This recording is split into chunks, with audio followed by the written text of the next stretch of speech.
Dear students, welcome to SS Physics classes.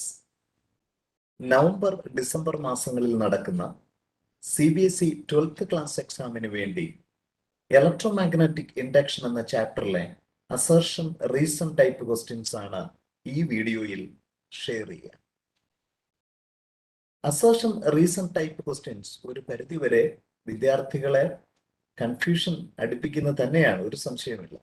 പക്ഷേ അത് experience കൊണ്ട് ഉറപ്പായിട്ടും അതിന് മാറ്റം വരുത്തുവാൻ പറ്റും. അപ്പൊ അതിനു വേണ്ടി തന്നെ മാക്സിമം ക്വസ്റ്റ്യനുകൾ ചെയ്തു പഠിക്കുവാൻ ഓരോ വിദ്യാർത്ഥികളും ശ്രദ്ധിക്കുക. അതിന് SS ഫിസിക്സ് ക്ലാസ്സസ് നിങ്ങളെ സഹായിക്കും. സോ ഇൻഡക്ഷൻ, AC എന്നീ ചാപ്റ്ററുകൾ വളരെ ഈസിയോടെ നമുക്ക് സ്കോർ ചെയ്യാൻ പറ്റുന്ന ചാപ്റ്ററുകളാണ്. അതിൽ ഇലക്ട്രോമാഗ്നറ്റിക് ഇൻഡക്ഷനിലെ അസർഷൻ റീസൺ ടൈപ്പ് ക്വസ്റ്റ്യൻസ് ആണ് ഇന്ന് ഡിസ്കസ് ചെയ്യാം. ലുക്ക്, ഡയറക്ഷൻസ് നമുക്ക് കൃത്യതയോടെ അറിയാം. ചോയ്സസ് ശ്രദ്ധിച്ച് വായിക്കുക. അസർഷൻ ആയിട്ട് ഫസ്റ്റ് ക്വസ്റ്റ്യനിൽ പറയുന്നത് only a change in magnetic flux will maintain an induced current in a coil. So ഫാരഡേയുടെ ലോ ഓഫ് ഇൻഡക്ഷൻ നമുക്കറിയാം. സോ ഉറപ്പായിട്ടും അവിടുന്ന് EMF-ഉം അതുവഴി കറണ്ടും ഇൻഡ്യൂസ് ചെയ്യപ്പെടണമെങ്കിൽ ചേഞ്ച് ഇൻ മാഗ്നറ്റിക് ഫ്ലക്സ് ഉണ്ടായിരിക്കണം. അതുകൊണ്ട് തന്നെ നമുക്ക് കൃത്യതയോടെ ആ സ്റ്റേറ്റ്മെന്റ് നമുക്ക് ട്രൂ എന്ന് നമുക്ക് പറയാം. What about the reason?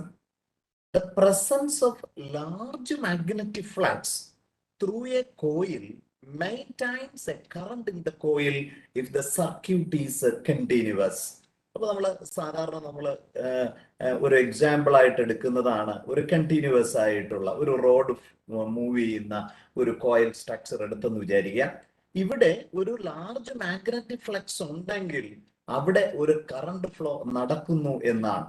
അപ്പോ നമ്മുടെ അസർഷൻ ആയിട്ടുള്ള സ്റ്റേറ്റ്മെന്റുമായിട്ട് ലിങ്ക് ചെയ്യുമ്പോൾ ഇൻഡ്യൂസ്ഡ് EMF-ന്റെ കോൺസെപ്റ്റ് ആണ് നമ്മൾ ഉദ്ദേശിക്കുന്നതെങ്കിൽ ലാർജ് മാഗ്നറ്റിക് ഫ്ലക്സ് ചേഞ്ച് ചെയ്താൽ മാത്രമല്ലേ അവിടെ കറണ്ട് ഫ്ലോ ഉണ്ടാവൂ.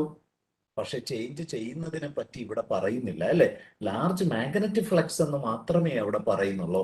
അതുകൊണ്ട് തന്നെ നമുക്ക് വ്യക്തതയോടെ പറയാൻ പറ്റും ഇത് ഫോൾസ് ആണ് റീസൺ എന്നുള്ളത്. അങ്ങനെയാണെങ്കിൽ നമുക്ക് വ്യക്തതയോടെ പറയാം assertion is true and the reason is false, so we can select the third choice. അപ്പോ variation in magnetic flux, variation in magnetic flux നമുക്ക് പലതരത്തിൽ നമുക്കുണ്ടാവും. ടൈം വേരിയേഷൻ ആയിട്ടുള്ള മാഗ്നറ്റിക് ഫീൽഡ് കൊടുത്തുകൊണ്ട്, അല്ലെങ്കിൽ മാഗ്നറ്റിക് ഫീൽഡ് വ്യത്യാസപ്പെടുത്തിക്കൊണ്ട്, ഏരിയ വ്യത്യാസപ്പെടുത്തിയിട്ടുണ്ട്, അല്ലെങ്കിൽ ഇവ തമ്മിലുള്ള ആംഗിൾ നമുക്ക് മാറ്റിക്കൊണ്ട് നമുക്ക് ഉറപ്പായിട്ടും വ്യത്യാസപ്പെടുത്താം. നോക്കൂ, അടുത്ത കോൺസെപ്റ്റ് എന്ന് പറയുന്നത് സെക്കൻഡ് ക്വസ്റ്റ്യൻ. അസർഷൻ പറയുന്നത് if a current is flowing through a machine of iron, eddy currents are produced.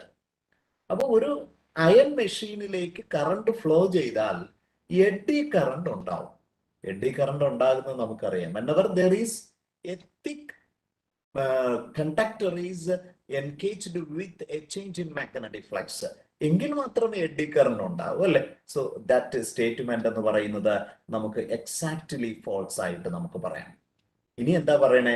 Change in magnetic flux through an area causes eddy current. Magnetic ഫ്ലക്സിന് വ്യത്യാസം ഉണ്ടാക്കുന്നത് ഇൻ ആൻ ഏരിയ. അപ്പൊ അവിടെ ഒരു specific ആയിട്ട് ഒരു മെറ്റീരിയലിനെ കുറിച്ച് പറയുന്നില്ല. അത് കണ്ടക്ടർ ആണോ നോൺ കണ്ടക്ടർ ആണോ എന്നുള്ള കാര്യങ്ങളൊക്കെ, ഇൻസുലേറ്റർ ആണോ എന്നൊന്നും പറയുന്നില്ല. അപ്പൊ അതൊരു സാധാരണ വുഡൻ മെറ്റീരിയൽ ആണോ എന്നൊന്നും പറയുന്നില്ല, ഒരു ഏരിയ മാത്രമേ പറയുന്നുള്ളൂ. അപ്പൊ അതുകൊണ്ട് തന്നെ change in magnetic flux AD current ഉണ്ടാക്കുമെന്ന് നമുക്ക് ഉറപ്പിക്കാൻ പറ്റില്ല. സോ രണ്ട് സ്റ്റേറ്റ്മെന്റും നമുക്ക് അവിടെ തെറ്റായിട്ടാണ് വന്നത്. അങ്ങനെയാണെങ്കിൽ നമുക്ക് ഫോർത്ത് ഓപ്ഷൻ ആയിട്ട് നമുക്ക് ആൻസർ പരിഗണിക്കാം. That is A very important ആയിട്ടുള്ള കോൺസെപ്റ്റ് ആണ്. So dear students, so we can move with the question number third one.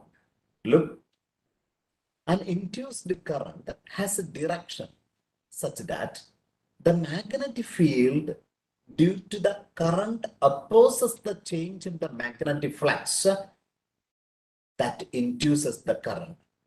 അപ്പൊ ഇൻഡ്യൂസസ് കറണ്ടിന് കാരണമായതിന് ഒപ്പോസ് ചെയ്യുന്നു എന്നുള്ളതാണ് അവിടെ പറയുന്ന concept. So that is A true statement. Good. Reason above statement is in accordance with the conservation of energy. ഉറപ്പായിട്ടും നമുക്കറിയാം ഈ ഒരു കോൺസെപ്റ്റിനെ നമ്മൾ ലെൻസസ് ലോ എന്നാണ് പറയുന്നത് അല്ലെ. ആ ലെൻസസ് ലോ എന്ന് പറയുന്നത് ഉറപ്പായിട്ടും നമ്മുടെ കൺസർവേഷൻ ഓഫ് എനർജിയുമായിട്ടാണ് നമ്മൾ ബന്ധപ്പെടുത്തി പറയുന്നത്. സോ ഉറപ്പിക്കാം അതും നമുക്ക് ട്രൂ ആണ്. പക്ഷേ അവിടെ ഇൻഡ്യൂസ്ഡ് കറണ്ടിന് റീസൺ ആയിട്ട് കൺസർവേഷൻ ഓഫ് എനർജി നമുക്ക് പറയാൻ പറ്റില്ല. ഇറ്റ്സ് നോട്ട് എ റീസൺ അല്ലെ. അത് എബോവ് ആയിട്ടുള്ള ഒരു സ്റ്റേറ്റ്മെന്റ് ബേസ് ചെയ്തിട്ടേ പറയുന്നുള്ളൂ. അങ്ങനെ വരുമ്പോൾ രണ്ട് സ്റ്റേറ്റ്മെന്റും കറക്റ്റ് ആണ്, പക്ഷെ ഒരു സ്പെസിഫിക് റീസൺ അല്ല. അതുകൊണ്ട് തന്നെ നമുക്ക് തേർഡ് വണിന്റെ ആൻസർ എന്ന് പറയുന്നത് നമുക്ക് സെക്കൻഡ് ചോയ്സ് ആയിട്ട് നമുക്ക് കൺസിഡർ ചെയ്യാം. So we can go with number 4. നോക്കൂ, acceleration of A magnet falling through a long solenoid. അപ്പൊ നമുക്കൊരു ഒരു സോളിനോയിഡ് ഉണ്ടെന്നിരിക്കട്ടെ. ഒരു സോളിനോയിഡ് സാധാരണ കോപ്പർ മെറ്റീരിയൽ കൊണ്ടാണ്. അതിലേക്ക് ഒരു മാഗ്നറ്റ് ഫോൾ ചെയ്യാണ്. So north Paul is approaching. അപ്പൊ നമുക്ക് ഉറപ്പായിട്ട് അവിടെ ഒരു ഇൻഡ്യൂസ്ഡ് കറണ്ട് ഉണ്ടാകുന്നു അല്ലെ. അവൻ എൻ്റർ ചെയ്യുന്ന സമയത്ത് എന്താണ് സംഭവിക്കുക? എൻ്റർ ചെയ്യുന്ന സമയത്ത് ഉറപ്പായിട്ടും ആ എൻട്രിയെ തടസ്സപ്പെടുത്തുന്ന തരത്തിലായിരിക്കും അല്ലെ, in order to disturb that. So അവിടെ ഒരു നോർത്ത് പൊളാരിറ്റി ഉണ്ടാകുന്നു. സോ അങ്ങനെ ഫ്രീലി ഫോളിങ്ങിന്റെ ആക്സിലറേഷൻ ഡിക്രീസസ് ആകുകയാണ്. അതോടൊപ്പം തന്നെ അവൻ ഉള്ളിലേക്ക് കയറുമ്പോൾ ഉറപ്പായിട്ടും അവൻ പുറത്തേക്ക് പോകാതിരിക്കാൻ വേണ്ടി അവൻ ഏതൊക്കെ കോയിൽ സെക്ഷനുകളിലെന്നാണോ താഴോട്ട് വരുന്നത് അതിനെ ഒപ്പോസ് ചെയ്യുന്ന തരത്തിൽ ഒരു അട്രാക്റ്റീവ് കോൺസെപ്റ്റും അവന് കിട്ടുന്നുണ്ട്. അപ്പൊ ഉറപ്പായിട്ട് നമുക്ക് പറയാം ദാറ്റ് സ്റ്റേറ്റ്മെന്റ് എന്ന് പറയുന്നത് ട്രൂ തന്നെയാണ്. What about the reason? The induced current produced in A circuit always flow in such direction that it opposes the change to the cause that produces it. So that is the main reason behind that അല്ലെ. ഉറപ്പായിട്ടും ഇപ്പൊ നമ്മള് magnet അടുത്തേക്ക് വരുമ്പോൾ അടുത്ത് വരാതിരിക്കാൻ അവൻ ശ്രമിച്ചു. അതുകൊണ്ടാണ് അവനൊരു നോർത്ത് പോൾ കൊടുത്ത് അങ്ങനെയാണ് ആക്സിലറേഷൻ കുറഞ്ഞത്. ഓരോ കോയിലിൽ നിന്നും അവൻ മാറിപ്പോവാൻ നിൽക്കുമ്പോൾ അതാണ് reason to change in magnetic flux. അതുകൊണ്ട് അവനെ അട്രാക്ട് ചെയ്ത് പിടിക്കാൻ ഓരോ കോയിലും ശ്രമിച്ചു. So that is a correct reason. നമുക്ക് അതുകൊണ്ട് തന്നെ ഉറപ്പിച്ച് ഫസ്റ്റ് ചോയ്സ് ആൻസർ ആയിട്ട് നമുക്ക് പറയാം. അസർഷനും റീസണും കറക്റ്റ് ആണ്. Reason is the correct explanation four assertion ആയിട്ട് നമുക്ക് പറയാം. So that is A good concept. We can go with the fifth question. A good question is waiting. Figure shows a horizontal solenoid connected to a battery and a switch. A copper ring is placed on a smooth surface, the axis of the ring being horizontal. As the switch is closed, അപ്പോൾ നമുക്കറിയാം switch close ചെയ്യുമ്പോൾ current കൂടുന്നു. Current flow ചെയ്യുന്നതിനനുസരിച്ച് നമുക്കറിയാം അവിടെ setup ചെയ്യുന്ന magnetic ഫീൽഡിന്റെ intensity കൂടാൻ തുടങ്ങുന്നു. യെസ്. അപ്പൊ ഒരു പെർട്ടിക്കുലർ സമയം വരെ നമുക്കറിയാം അതിന്റെ കറണ്ട് മാക്സിമത്തിൽ എത്തുന്നത് വരെ അതിന് കറസ്പോണ്ടിങ് ആയിട്ട് മാഗ്നറ്റിക് ഫീൽഡ് അവിടെ കൂടുതലാകുന്നു. ആ magnetic field increase in magnetic field is linked with the yes. അപ്പോൾ കുറച്ച് കഴിയുന്ന സമയത്ത് അത് കൂട്ടു തരത്തിൽ മാഗ്നറ്റിക് ഫീൽഡ് വരുന്നു. ഉറപ്പായിട്ടും ആ കോയിലുമായിട്ട് ലിങ്ക് ചെയ്യാണ് അല്ലെ. Yes. A change in magnetic flux linked with that ring. അപ്പൊ സ്വാഭാവികപരമായിട്ടും അവിടെ ഒരു ഇൻഡ്യൂസ്ഡ് EMF അല്ലെങ്കിൽ ഇൻഡ്യൂസ്ഡ് കറണ്ട് അവിടെ സെറ്റപ്പ് ചെയ്യാൻ. പക്ഷെ ആ ഇൻഡ്യൂസ്ഡ് കറണ്ട് എന്ന് പറയുന്നത് ഉറപ്പായിട്ടും അവിടെ ഈ ഇൻക്രീസ് ഇൻ മാഗ്നറ്റിക് ഫ്ലക്സിനെ തടസ്സപ്പെടുത്തുന്ന തരത്തിലായിട്ട് മാറുന്നു അല്ലെ. യെസ്. അപ്പം നോർത്ത് പോളുകളുടെ എണ്ണമാണ് കൂടിക്കൊണ്ടിരിക്കുന്നതെങ്കിൽ അവിടെ ഒരു നോർത്ത് പോൾ ആയിരിക്കും വരിക. അവ തമ്മിൽ ഒരു റിപ്പൽഷൻ ഉണ്ടാകുന്നു. അത് ring will move away from the solenoid. The induced EMF in the ring is a minus d phi by dt. Exactly. Induced EMFന്റെ റീസൺ എന്ന് പറയുന്നത് അത് തന്നെയായിരിക്കും. ചേഞ്ച് ഇൻ മാഗ്നറ്റിക് ഫ്ലക്സ് തന്നെയായിരിക്കും. സോ അത് ആ ഒരു കോൺസെപ്റ്റ് കൊണ്ട് തന്നെയാണ് അവിടെ ഇൻഡ്യൂസ്ഡ് EMF, ഇൻഡ്യൂസ്ഡ് കറണ്ട് ഉണ്ടായി. അതിന് കറസ്പോണ്ടിങ് ആയിട്ട് ഒരു പൊളാരിറ്റി അവിടെ വന്നു. അത് കാരണം അവൻ റിപ്പൽ ചെയ്ത് മൂവ് ചെയ്തു.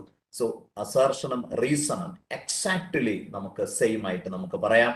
So we can quote the first one as the answer. So dear one, we can move with the next question. And before that, നിങ്ങളുടെ ബോർഡ് പരീക്ഷയ്ക്ക് ഹെൽപ്പ് ചെയ്യുന്നതിന് വേണ്ടി SS ഫിസിക്സ് ക്ലാസ്സസ് ട്യൂഷനും അതോടൊപ്പം തന്നെ നമ്മുടെ ടേം എക്സാമിന് വേണ്ടിയുള്ള ക്രാഷ് കോഴ്സും ആരംഭിച്ചിട്ടുണ്ട്. താല്പര്യമുള്ളവര് ഫോൺ നമ്പറുമായിട്ട് ബന്ധപ്പെടാവുന്നതാണ്. So we can move with the next concept, assertion. Figure shows a metallic conductor moving in a magnetic field. The induced EMF across its end is zero. Reason, the induced EMF across the ends of a conductor is given by BVL sin theta. It's a very important relation. അപ്പൊ ഇവിടെ കണ്ടക്ടറുടെ movement ഇങ്ങനെ ആകുമ്പോൾ വെലോസിറ്റിയും നമ്മളുടെ magnetic ഫീൽഡും തമ്മിൽ make ചെയ്യപ്പെടുന്ന angle it becomes 90, sorry 0 degree ആയിട്ട് മാറുകയാണ് അല്ലെ. ഒരു 0 ആയി മാറുമ്പോൾ ഉറപ്പിച്ച് നമുക്ക് പറയാം EMF എന്ന് പറയുന്നത് ഇൻഡ്യൂസ് ചെയ്യപ്പെടുന്നത് 0 ആയിട്ട് മാറുകയാണ്. That is A very important concept. അങ്ങനെ വരുമ്പോൾ ഈ സ്റ്റേറ്റ്മെന്റും ഇതും എക്സാക്ട്ലി ട്രൂ ആയിട്ട് മാറുന്നു. അതിന്റെ കറക്റ്റ് എക്സ്പ്ലനേഷൻ ആണ് നമുക്ക് കിട്ടിയിരിക്കുക. അതുകൊണ്ട് തന്നെ നമുക്ക് first one, yes, A as the correct answer ആയിട്ട് നമുക്ക് പറയാം. We can move with the question number 7.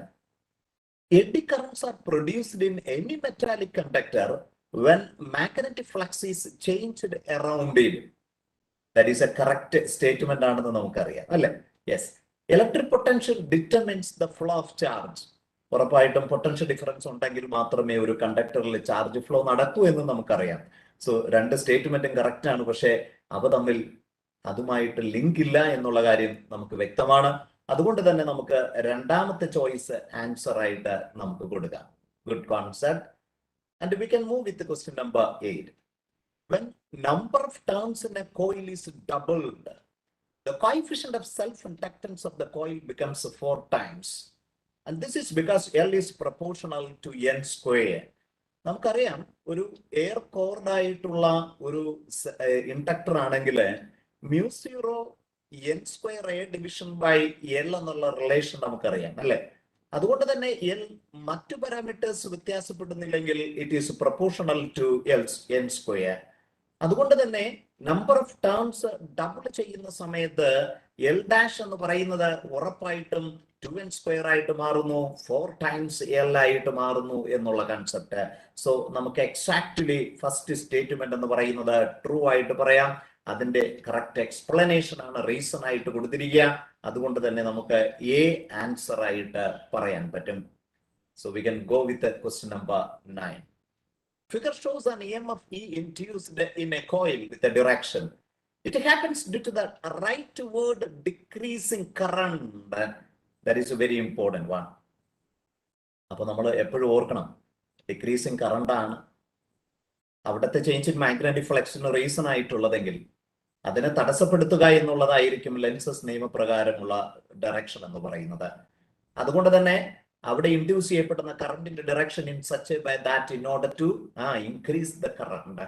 അതുകൊണ്ട് തന്നെ EMFന്റെ ഡയറക്ഷനും അത് തന്നെ ആയിരിക്കും. അതുകൊണ്ട് തന്നെ നമുക്ക് എക്സാക്ട്ലി നമുക്ക് ട്രൂ ആയിട്ട് നമുക്ക് പറയാം. In the coil, the self-induced EMF is minus L into di by dt. Exactly the true statement, and that is the specific reason behind it. നമുക്ക് അതുകൊണ്ട് എ ആണ് ആൻസർ ആയിട്ട് നമുക്ക് പറയാൻ പറ്റും. കാരണം അറിയാം, ഇൻഡ്യൂസ്ഡ് EMF എന്ന് പറയുന്നത് മൈനസ് d∅/dt ആയിട്ട് നമുക്ക് എടുത്തു കഴിയുമ്പോൾ, so is equal to minus d∅/dt ആയിട്ട് നമുക്ക് പറയുമ്പോൾ ഉറപ്പിച്ച് നമുക്കറിയാം that phi is nothing but equal to L into I.